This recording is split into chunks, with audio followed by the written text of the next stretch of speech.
Stephanie went back to Utah to get her late parents' house sold. But after taking a nap, she heard a sound coming from the attic. It was dark and dirty, but something shocking was up there too. Oh, that was a long drive, Stephanie said to herself while exiting her car and stretching her arms above her head. It was an 8-hour drive from Denver, Colorado to Utah, and it had been hard. She could have flown there, but she wanted to take her car in case there was something she wanted from the house. She was there to clean, oversee some repairs, and get her late parents' house on the market for sale. When her father died years earlier, Stephanie took her mother to Denver with her. But the older woman died recently, and it was time to sell their abandoned house.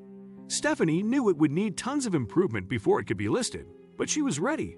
Luckily, real estate prices rose in the area, and it should fetch a reasonable price once it was ready.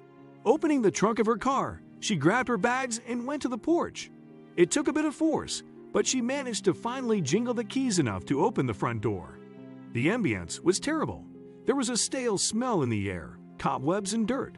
But at least all the furniture had been covered in blankets to protect them. It looked like the fridge was on and working perfectly for some reason. Mom must have left the fridge on. The power bill must be astronomical, she said to herself, wondering why the power company hadn't cut it off. But she would worry about that later. She decided to take out the new blankets she had brought with her and replace the ones in her old bedroom. If she was going to stay there for some time, she needed fresh new sheets on her bed, which looked pretty enticing afterward. So she lay there for a second and fell asleep quickly. She woke up a few hours later feeling groggy. Something had woken her up. There was a small cry coming from somewhere. But where? She wondered, and suddenly, a loud thump made her look toward the ceiling. Obviously, old houses creaked every once in a while, but this was different. Something or someone was up there. Although she was fearful, Stephanie had to investigate. Grabbing a flashlight from her bag, she went upstairs quickly to check things out. "Hello," she asked into the air, hoping nothing would answer her as she walked into the attic. "Is there someone here?" There were boxes and even more cobwebs around, and she could barely see anything. But she moved her flashlight around, and suddenly a face looked at her directly with wide eyes. "Ah!" she screamed, and a baby started crying. "Hello, who's there?" she bellowed. "Please, I'm here," a woman's voice suddenly said. Stephanie finally found the light switch and turned on the light bulb in the middle of the attic. Sitting in one corner, she saw a woman holding a crying baby in her arms. "Who are you?" she asked, still breathless from being frightened. "I'm Sarah. Please, I don't mean any harm, but please don't yell again," the woman begged. "Well, you did scare me. Hi, Sarah.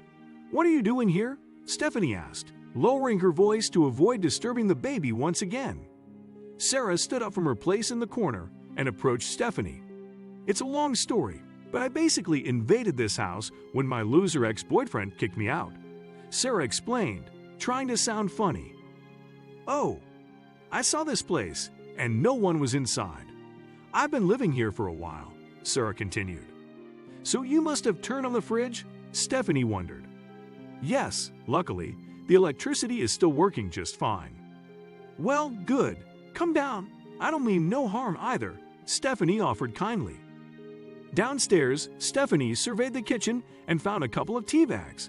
They were old, but they would work.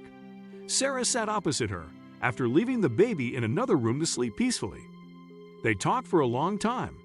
Sarah told Stephanie everything about her life and how it had gone downhill, especially after the birth of her baby.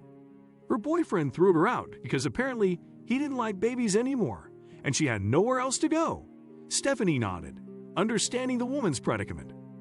"I'll leave tomorrow morning," Sarah said. Stephanie shook her head. No, you can stay here, but I have an offer for you. I need to clean this house and get it up to code because I'm selling it. How about you help me out? I can pay you a bit, and you can stay in one of the rooms with the baby," she offered. "That's too generous," Sarah breathed, her eyes watering. "It's not really. There's a lot of work to be done here," she replied and laughed. Sarah joined in her merriment. Over the next month, Sarah helped her get the house ready. She was also good at repairs, especially plumbing, which saved Stephanie tons of money. Afterward, she got a remote job that allowed her to earn from home while helping Stephanie get everything ready.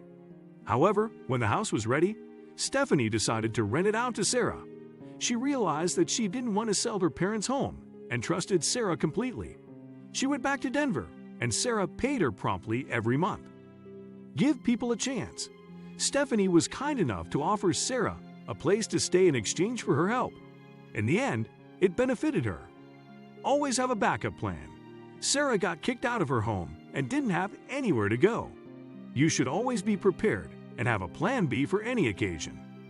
Thank you for watching. Please don't forget to like, subscribe, and share this story with your friends. It might brighten their day and inspire them.